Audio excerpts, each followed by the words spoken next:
Yang kita takutkan akhirnya benar-benar terjadi. Jadi kemarin Kanata membuat sebuah important announcement, dan kali ini itu benar-benar seperti yang kita takutkan. Dalam live singkatnya, Kanata mengumumkan dirinya akan graduate dari Hololive bertanggal 27 Desember 2025, yang tepat pada enifnya yang ke-6. Kanata bilang alasannya pergi karena ia berulang kali diberi tugas yang melampaui perannya, serta beban dan tekanan dari pekerjaan yang menumpuk membuat kesehatannya terus menurun. Seperti yang kita tahu, beberapa bulan lalu Kanata sempat mengalami batu ginjal, dan jauh sebelum itu sebenarnya Kanata punya masalah pendengaran, tapi ia tetap berusaha dan terus bertahan sejauh ini. Dalam suratnya di Twitter, Kanata bilang untuk mencegah kebocoran informasi, banyak talent serta staff yang mengetahui hal ini bersamaan dengan kita, dan karena itu tak akan ada video kelulusan resmi, tak ada cover lagu, dan tak akan ada tamu dalam live graduate-nya. Tapi aku yakin para talent lain akan tetap ingin hadir di hari perpisahannya itu. Dan setelah lulus, Kanata bilang tidak berencana untuk kembali atau reinkarnasi, dan jika ada yang mengaku atau tersirat sebagai dirinya, kemungkinan besar adalah akun palsu. Dan The Strongest Gorilla itu kini benar-benar pergi, dan kami harap ia terus sehat dan minum banyak air putih. Gimana kan?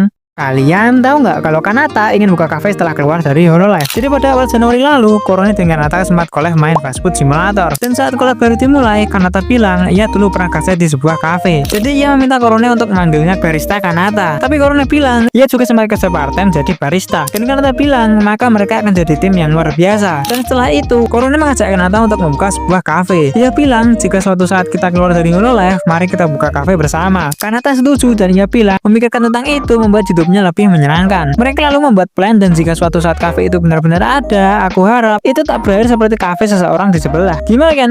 Kalian tahu nggak kalau mau bagaimanapun seorang ibu tetaplah seorang ibu. Jadi beberapa minggu lalu Tosama baru melakukan solo live keduanya, dan kali ini Mama Yami ikut menonton langsung, tak seperti sebelumnya yang hanya menonton lewat streaming broadcast. Dan setelah 3 lagu berlalu, Mama Yami mulai menangis. Beliau bilang putrinya sudah tumbuh besar, dan kenangan satu Hachi masih kecil hingga sekarang mulai terlintas di benaknya. Sekarang putrinya sudah tumbuh besar dan menjadi seorang yang kuat, bahkan dance dan nyanyiannya sangat menakjubkan, yang membuat Mama Yami sangat bersyukur bisa hadir di antara ribuan orang lainnya. Jadi gimana kan?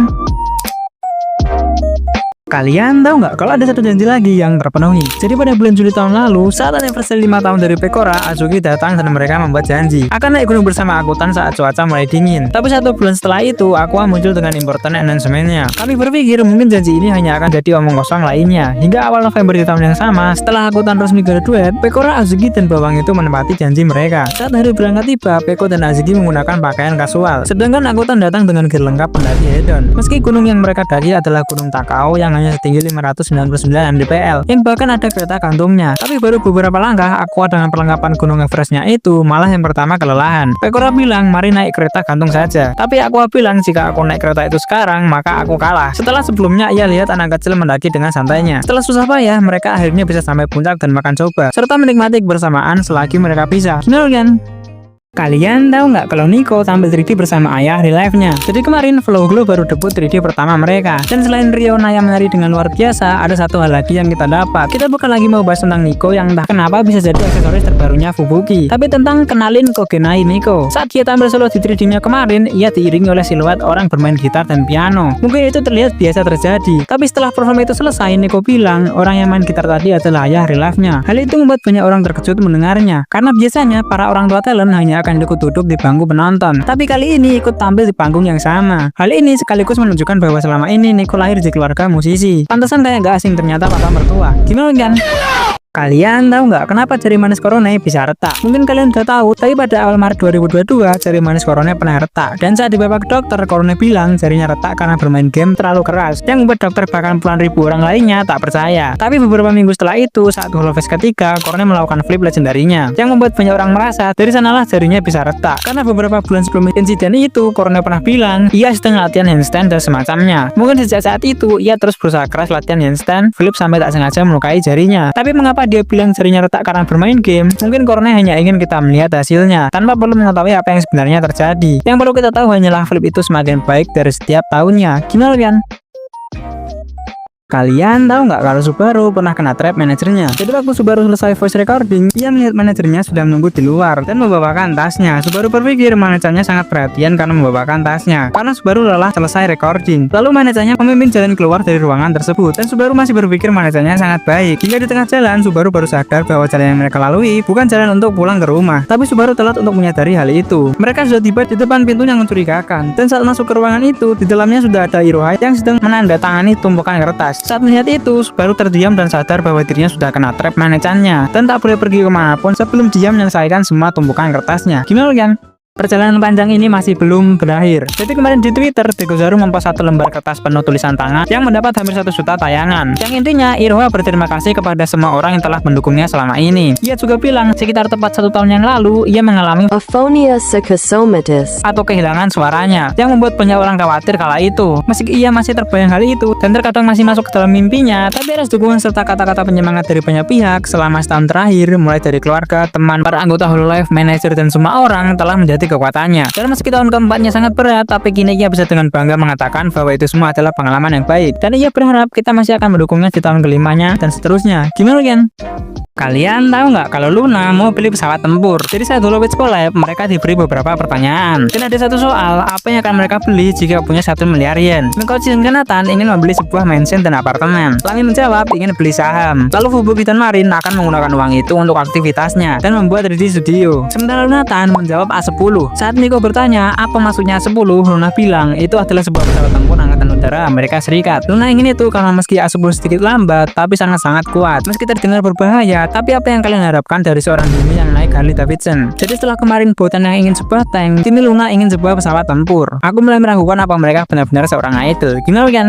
Kalian tahu nggak kalau Marin pernah hampir diculik? Jadi saat Marin kecil, ia bilang dirinya tak populer di sekolah dan sering kena bully karena suaranya. Tapi meski begitu, ia pernah hampir diculik om-om saat pergi belanja. Jadi suatu hari, Marin dan kakaknya sedang pergi ke toko buku. Saat mereka berpisah dan Marin sendirian di sebuah rak buku, ada om-om asing yang menghampirinya. Om itu bertanya apa Marin mengingat dirinya dan menarik tangan Marin sambil mencoba menyeretnya keluar dari toko. Tapi Marin berteriak dan untungnya berhasil lepas dari cengkramannya. Saat Marin bertemu kembali dengan kakaknya, om-om tadi sudah menghilang. Dan meski hari itu Marin terus terlibat masalah, entah kenapa ia malah merasa dirinya jadi populer. Gimana kan? Kalian tahu nggak kalau yang kita tunggu akhirnya telah tiba. Jadi kemarin Ridika membuat tweet 1 lembar kertas yang berisi tulisan tangan. Dalam tweet itu Ridika mengundang semua orang yang telah mendukungnya selama ini untuk hadir dalam konser live pertama Reclose yang akan terjadi pada 16 Desember alias sore ini. Meski ia merasa gugup dan cemas serta khawatir apa dia bisa menyanyi dan menari dengan baik, tapi ia berharap agar kita memberinya sedikit dukungan. Memanggil namanya dengan lantang pada hari itu. Meski sudah 2 tahun sejak Reclose debut dan bahkan sudah kehilangan salah satu dari mereka, tapi secara mental mereka baru saja melangkah menuju masa depan. Ridika bilang baik semua orang yang hadir di stage dan semua yang menonton siaran langsung ia dapat mendengarnya, dan ia harap semoga kita punya hari yang tak terlupakan. Gimana kan? Kalian tahu nggak kalau singa penyabar itu bernama Shishiro Botan? Jadi saat Botan sedang stream Minecraft, ada yang bertanya, bagaimana ketika Botan takut ataupun sedang marah? Karena mereka tak pernah melihatnya. Botan bilang ia merasa tak mudah takut atau semacamnya. Tapi kalau marah, sebenarnya Botan malah lebih sering dikira sedang marah oleh orang lain. Ia bilang mungkin karena cara bicara ataupun ada suaranya membuat banyak orang berpikir dirinya sedang marah. Padahal jika Botan benar-benar marah, ia malah cenderung diam. Dia tak ingat apakah pernah marah di depan orang lain. Bahkan ketika ia kalah main game, ia lebih frustasi pada dirinya sendiri karena tak bisa bermain dengan baik daripada marah ke player lain. Coba Botan main Mobile Legends, pas reset season main solo rank bareng para penghuni asli, ketemu Agus Goldland. Oke lah kalau mainnya bagus, ini sampah. Gimana kan? Kalian tahu nggak apa arti idol bagi seorang Sakura Mikochi? Jadi kemarin saat Miko membuat live pengumuman, ia juga melakukan tanya jawab dengan viewernya. Dan ada yang bertanya apa arti seorang idol baginya. Miko bilang baginya idol bukanlah sebuah pekerjaan. Seorang idol ialah orang yang ingin ia dukung, orang yang melakukan hal terbaik yang mereka bisa, meski bahkan bukan berasal dari industri yang sama. Jika mereka bisa membuat Miko ingin mendukung atau bisa memberi energi saat melihatnya, atau siapapun yang mempunyai kemampuan untuk memberi sesuatu kepada orang lain terasa seperti idol baginya. Mereka yang berdiri di sana tersenyum karena ada orang yang mendukungnya dan mengetahui ada banyak tangan yang membantu mereka. Benar-benar terasa seperti idol baginya. Dan Mikochi bilang, ia percaya seorang idol hanya ada berkat para penggemarnya dan ia ingin menjadi seorang elit Miko idol yang seperti itu. Jadi, apa arti idol bagi kalian? Seseorang tolong suruh Koyori istirahat. Jadi pada bulan Maret lalu, Koyori berhasil melakukan 3D birthday-nya dengan sangat luar biasa. Tapi dibalik itu, ia harus pingsan dan bangun berulang kali. Jadi sehari setelah stream birthday-nya, Koyori bilang ia sempat khawatir tentang penampilannya karena ia hanya punya 1 sesi latihan. Dan saat latihan itu, Koyori merasa sedikit kedinginan tapi ia mengabaikannya. Dan saat sampai di rumah, ia kena demam 37,8 derajat Celcius. Tapi bukannya istirahat, besok paginya ia masih stream asal koyo dengan keadaan demam tinggi dan baru pergi ke rumah sakit setelahnya. Saat diperiksa dokter, tenggorokannya bengkak bengkak dan hidungnya tersumbat, jadi ia kesulitan untuk makan. Koyori juga sempat diperlihatkan bagian dalam tenggorokannya dengan kamera detail, tapi ia pingsan setelah melihatnya. Saat Koyori bangun dan dokter ingin memberi penjelasan, Koyori pingsan lagi. Akhirnya Koyori istirahat selama 4 hari sebelum birthday-nya. Tapi setelah itu pun kondisinya belum cukup membaik untuk konser. Dengan pilihan terakhir, akhirnya Koyori kembali ke dokter. Ia diinfus dan diberi obat yang Koyori sebut Desavir. Karena esok harinya ia merasa lebih baik dan bisa melakukan konser dengan sangat luar biasa. Gimana kan? Kalian tahu nggak kalau beberapa kata bisa memiliki banyak arti? Jadi kemarin saat malam sebelum Natal, Konata mengambil alih streaming Kanata. Ia mengaku sebagai adiknya dan percayalah suaranya benar-benar lucu. Konata ingin ngobrol dengan penonton dan beberapa member Hololive. Dan di antara tamu yang datang, ada satu nama yang membuat para viewer bahkan dirinya sendiri terkejut. Miss Strong Idol Hachama juga datang. Meski ia hanya mengucapkan beberapa kata, tapi itu sudah sangat-sangat lebih dari cukup. Ia bilang, "Moshi Konata! こなたじゃなくて、かなた今までありがとな。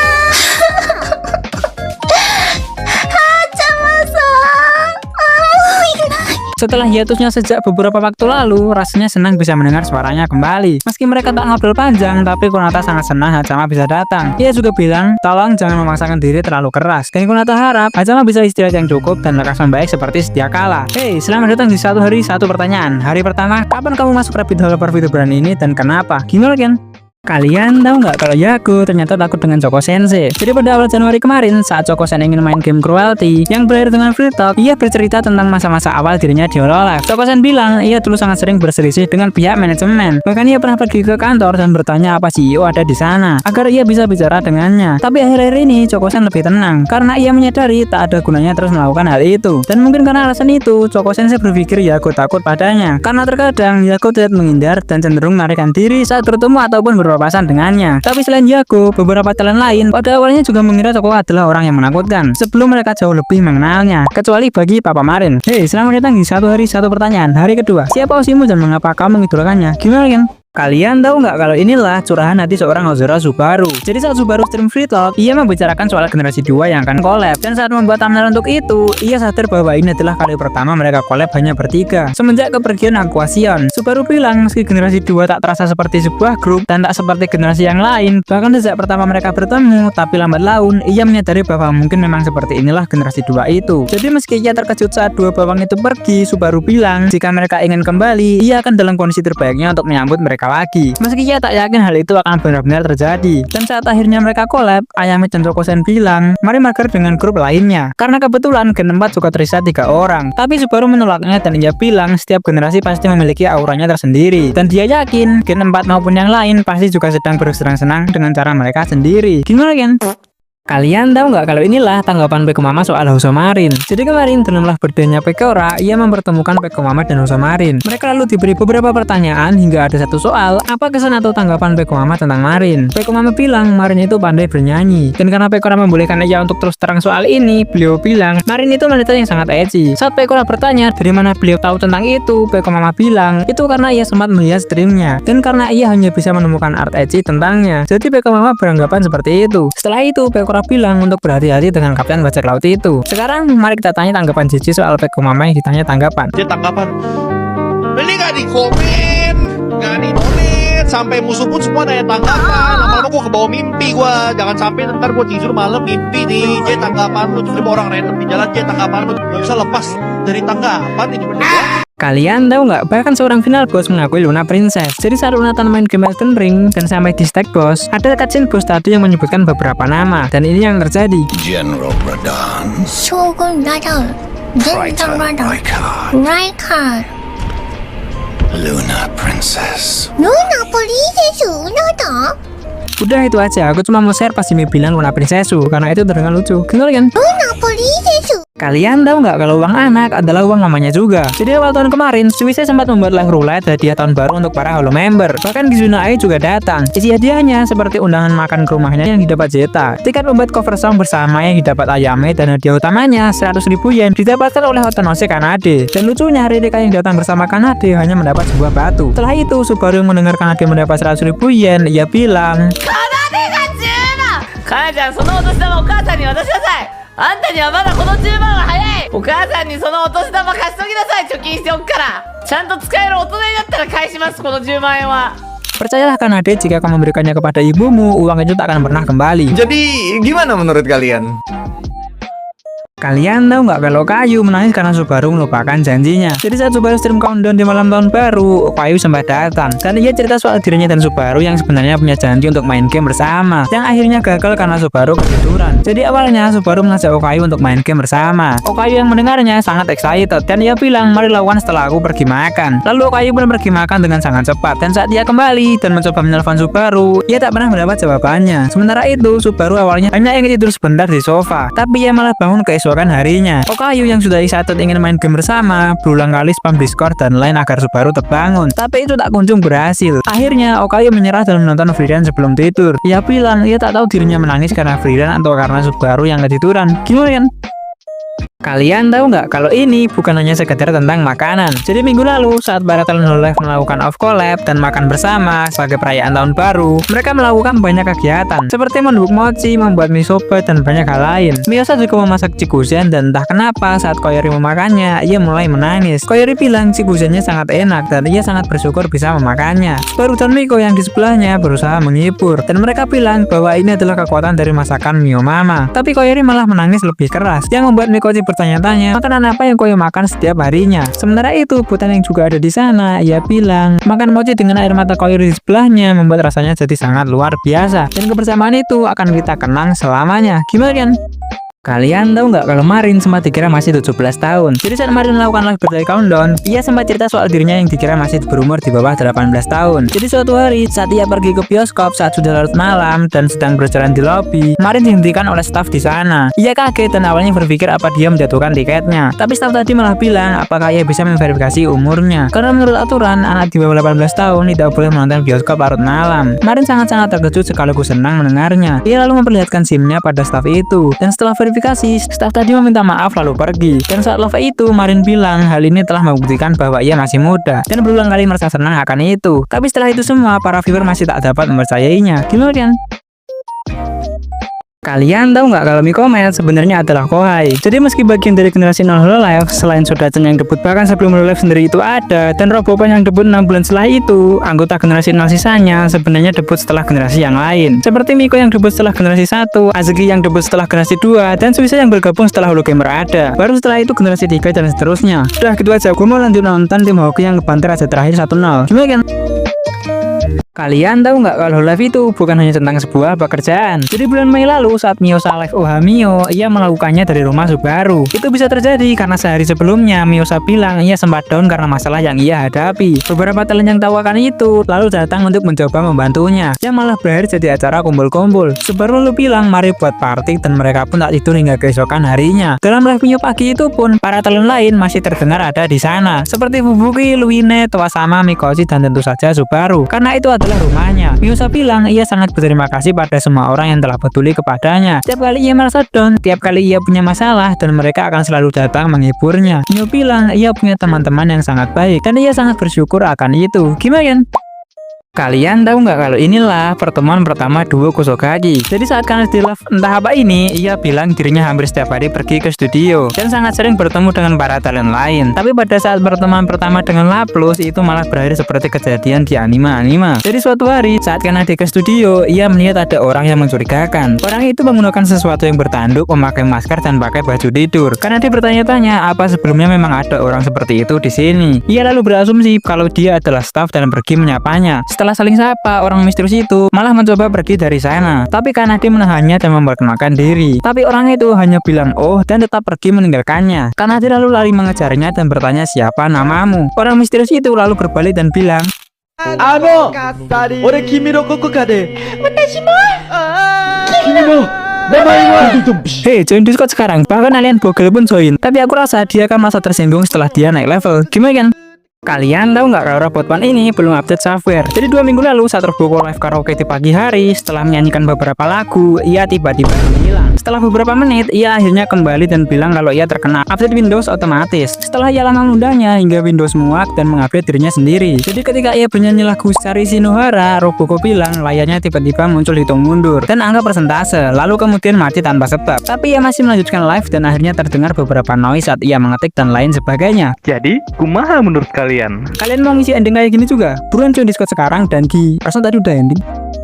Kalian tahu nggak kalau terlalu cantik itu tidak baik? Jadi tahun lalu saat Robo sedang pergi untuk mencoba dirias oleh profesional, ia hampir mendapat masalah karena itu. Jadi suatu hari ia dan temannya ingin mencoba riasan profesional. Mereka bahkan belanja pakaian untuk dipadukan dengan riasan itu. Dan setelah selesai, saat keluar dari toko, tiba-tiba banyak orang yang menghampiri mereka. Yang ternyata di sekitar situ sedang ada festival. Dan Robo dikira model yang akan tampil untuk acara tersebut. Kerumunan mulai besar dan orang-orang mulai mengambil foto. Hingga petugas polisi datang dan menepuk bahu. Polisi itu lalu bertanya apa mereka adalah penampil untuk festival tersebut. Karena ada ujisan yang diam-diam ikut memfoto. Robo yang panik dan ketakutan lalu bilang kalau mereka bukan bagian dari acara itu. Akhirnya polisi itu menyuruh ujisan tadi untuk menghapus semua foto tentang mereka. Jadi keprimen menurut kawan kabeh. Kalian tahu nggak kalau yang kita lihat belum tentu seperti yang kita pikirkan. Jadi suatu hari saat Subaru sedang latihan dance di studio, ia bertemu dengan Akirose yang menggunakan baju dengan resleting di dadanya. Subaru yang penasaran memberanikan diri untuk bertanya apa dia boleh membuka resletingnya. Aki-san bilang ia boleh membukanya. Dan saat Subaru ragu-ragu untuk melakukan itu, Aki dengan berani langsung membukanya. Yang ternyata itu hanyalah sebuah kantong yang berisi banyak permen. Aki lalu membagikan permen itu ke talent lain, sementara Subaru masih terkejut kalau itu hanya sebuah kantong. Lalu keesokan harinya di tempat yang sama, Suise juga datang dengan kaos yang ada resleting di dadanya. Subaru kembali penasaran dan berpikir mungkin itu hanya kantong dengan permen di dalamnya. Dan saat Sui membuka resleting itu, yang keluar bukan permen tapi papan talenan. Jadi, menurut kamu bagaimana? Rating telinga Omaru Polka. Jangan tanya kenapa gue buat ini, karena aku sendiri pun bertanya-tanya. Telinga original. Satu telinganya ketutupan topi sirkus. Secara visual emang keren, tapi kalau dilihat dari siluet, dia kayak punya 3 telinga. Tapi karena dia punya baling-baling yang bisa muter, jadi kutir. Telinga Enif keempat. Yang ini dia pakai topi kasual dan ditaruh di tengah kepalanya. Jadi telinganya agak turun dan ada yang gelipet ke bawah. Tapi bukankah ini lucu? Mightier. Telinga terkostum. Sebenarnya tak banyak berbeda dari originalnya. Tapi kali ini tak ada topi sirkus dan dia punya semacam aksesoris yang digantung di telinganya. Karena kita nggak bisa gantungin harapan di sana, jadi oke tier. Gimana kan? Rating kaki Anya Melvisa. Sebagian masa mudanya. Emangnya senjata kuno punya masa muda? Mau ngajak berantem? Percayalah, rating ini kubuat tanpa ada maksud tertentu. Dan ini menurut keyakinan saya. Kaki original. Dia nggak pakai sepatu dan ada semacam pita di kaki kiri dan paha kanan atasnya. Yang membuat kakinya meski pendek, tapi terekspos dengan baik. Dan apakah corak di atasnya itu sebuah tato? Mightier. Kaki tercustom. Kali ini dia pakai sepatu yang menutupi hampir seluruh kakinya. Kenapa ia begitu tega menutupi keindahan? Oh, maksudku, apa kakinya nggak pengap? Underground. Kaki Enif ketiga. Dia memakai gaun selutut dan menggunakan sepatu biru kecil yang serasi. Karena kakinya hampir nggak kelihatan, lagi-lagi karena dia nggak tinggi, tapi karena itu terlihat imut, jadi kutir. Gimana kan? Kalian tahu nggak kalau inilah wujud asli Anya? Jadi setelah rebut 1 dimensi kemarin, ini dia ada seorang wisatawan Jepang yang berhasil menemukan Anya di real life. Tepatnya di Solo di Museum Keris Nusantara. Di sana ada keris besar yang setinggi 188 cm.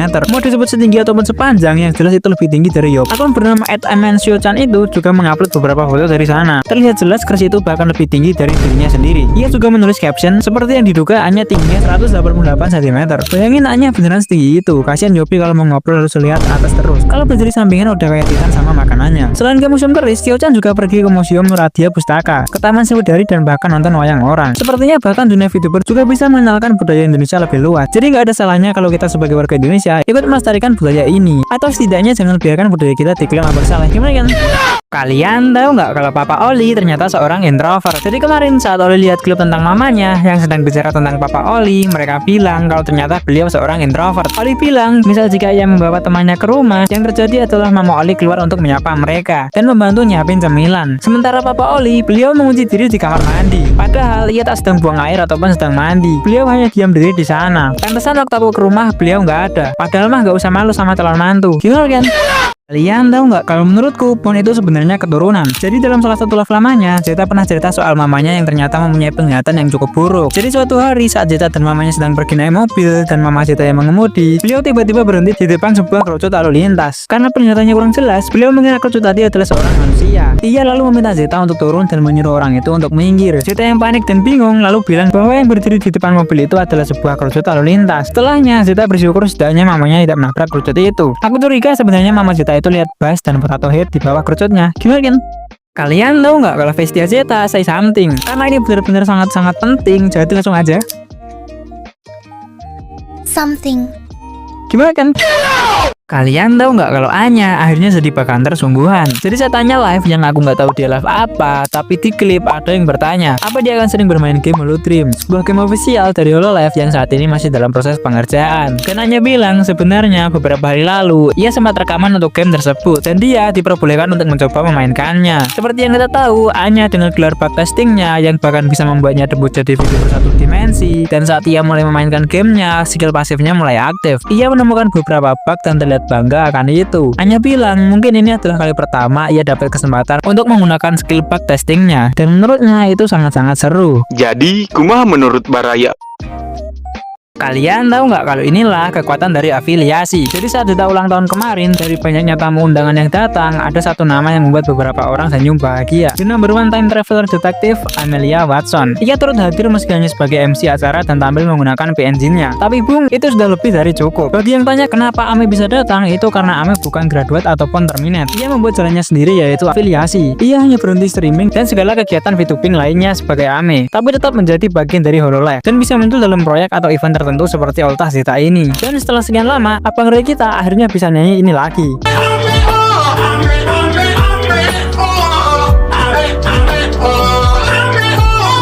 Dan aku akan membiarkan Ame menutup konten ini. Untuk Amelia Watson, waktu dan tempat saya persilakan. Thank you for having me. This is Amelia Watson signing off. Until next time. Bye all.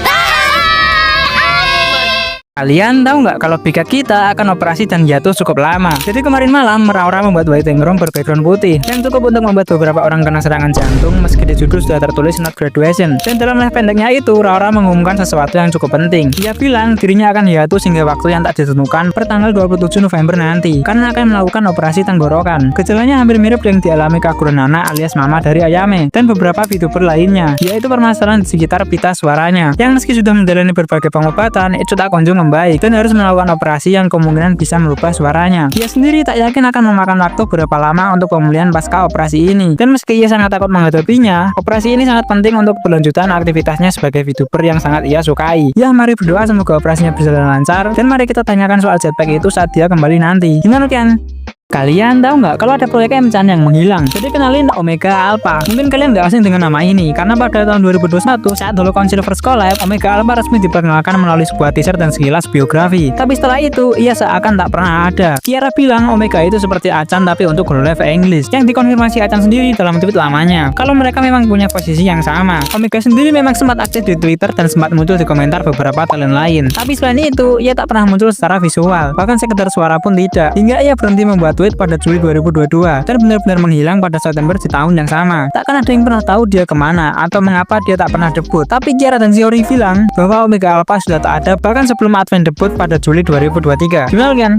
Kalian tahu nggak kalau harusnya kesehatan di atas sebuah pekerjaan? Jadi kemarin saat live perayaan 950.000 sub dari Narisa, ia juga memberi update tentang kondisinya saat ini. Ia bilang dirinya masih belum bisa pergi ke dokter karena masih sangat-sangat sibuk di balik layar. Sebelumnya Narisa bilang tenggorokannya terasa gatal dan kurang nyaman. Meski itu memang biasa terjadi untuk orang yang bekerja sebagai VTuber, penyiar, penyanyi dan sejenisnya, tapi jika tak kunjung diperiksa ke dokter, takutnya akan semakin parah hingga harus melakukan operasi. Seperti Raura kemarin dan banyak orang lainnya. Narisa bilang ia sangat ingin pergi ke dokter, tapi ia merasa banyak orang tidak tahu dan memahami betapa banyaknya hal yang terjadi di balik pekerjaan ini, dan yang terlihat belum tentu semua yang terjadi. Jadi sayangnya ia belum punya banyak waktu untuk melakukan hal-hal pribadi, dan ia bilang Hololive bukanlah tempat untuk orang yang lemah hati, dan meskipun berat, ia bilang ia akan terus bertahan untuk setiap perhatian dan dukungan kita yang tulus kepadanya. Gimana kan? Kalian tahu nggak kalau Famoko cancel stream untuk makan bersama dengan Suise? Jadi tahun lalu, tepatnya tanggal 24 Juni, Famoko membuat tweet yang memberitahu bahwa mereka akan membatalkan streamnya karena alasan yang sangat-sangat baik. Tapi mereka tak bilang apa alasannya. Hingga keesokan harinya saat Bibu stream Elden Ring dan ditanya soal Famoko, ia bilang alasan dibalik Famoko cancel stream dengan tiba-tiba adalah karena mereka pergi dinner dengan Suise. Jadi saat Holo Advent selesai kerja, mereka bertemu dengan Suise. Aku kurang tahu ada acara apa Holo Advent di Jepang saat itu. Dan saat mereka bertemu, Suise bertanya apa yang akan Advent lakukan setelah ini. Bibu bilang mereka akan pergi makan bersama, dan Sui bilang ia ingin ikut makan dengan mereka. Famoko yang awalnya tak akan ikut makan bersama karena punya jadwal stream, setelah tahu Suise akan ikut, mereka bilang mereka akan cancel streamnya, dan para Rufian akan mengerti. Gimana kan?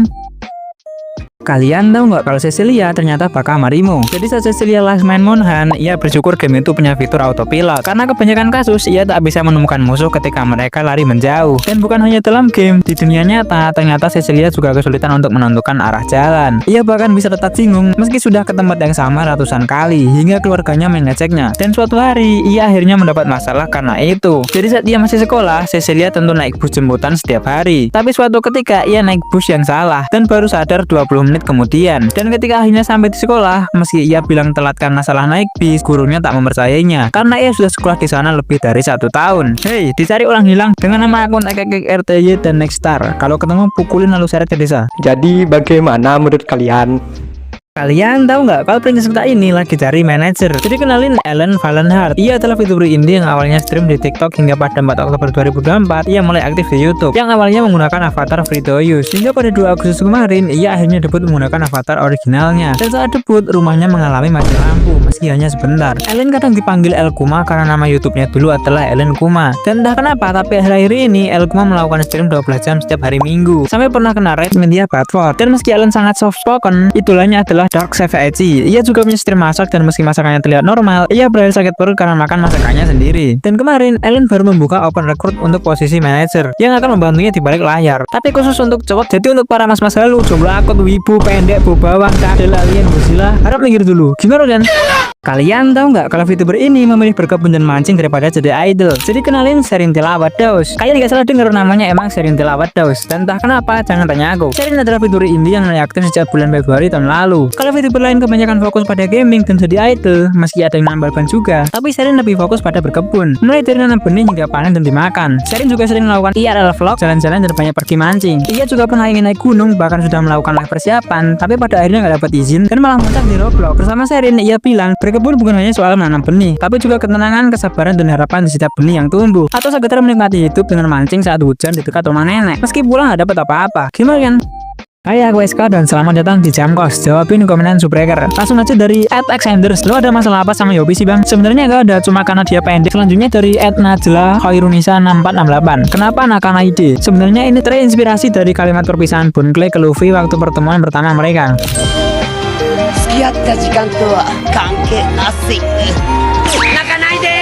Dan nama TikTok gua Nakana ID 92 itu karena episode 92. Untuk lebih jelasnya suatu saat nanti. Next dari @ezraadit1652. Gua masih bingung kenapa Kobo jadi jarang live. Sebenarnya aku nggak terlalu ngikutin Kobo, tapi terakhir sempat dengar kalau Kobo mau stream tapi silent karena rumahnya rame. Meski udah jadi rahasia umum, alasan yang sebenarnya kenapa. Tapi ya doain aja semoga lekas seperti sedia kala dan Kobo baik-baik saja. Selanjutnya dari @uni_kansa. Bang, bahas isu yang kena hack. Sebenarnya mau bahas, tapi kayaknya udah kelewat dan aku yakin banyak orang yang udah tahu. Termasuk hiatusnya Korone sama Niko juga. Selanjutnya Fandi Jayanto 9032. Editnya pakai apa? Pakai CapCut. Kecuali yang kompilasi video kemarin pakai KineMaster. Buat thumbnailnya juga dari CapCut. Kalau postingan biasa pakai Pixel Lab. Dan yang tanya mana server Discord, aku nggak bisa janji, tapi aku usahakan pertengahan tahun depan. Sebenarnya mau masukin lebih banyak, tapi ntar jadi panjang videonya. Next aja kalau 10.000 subs kita buka Q&A buat video panjang. Bener kan?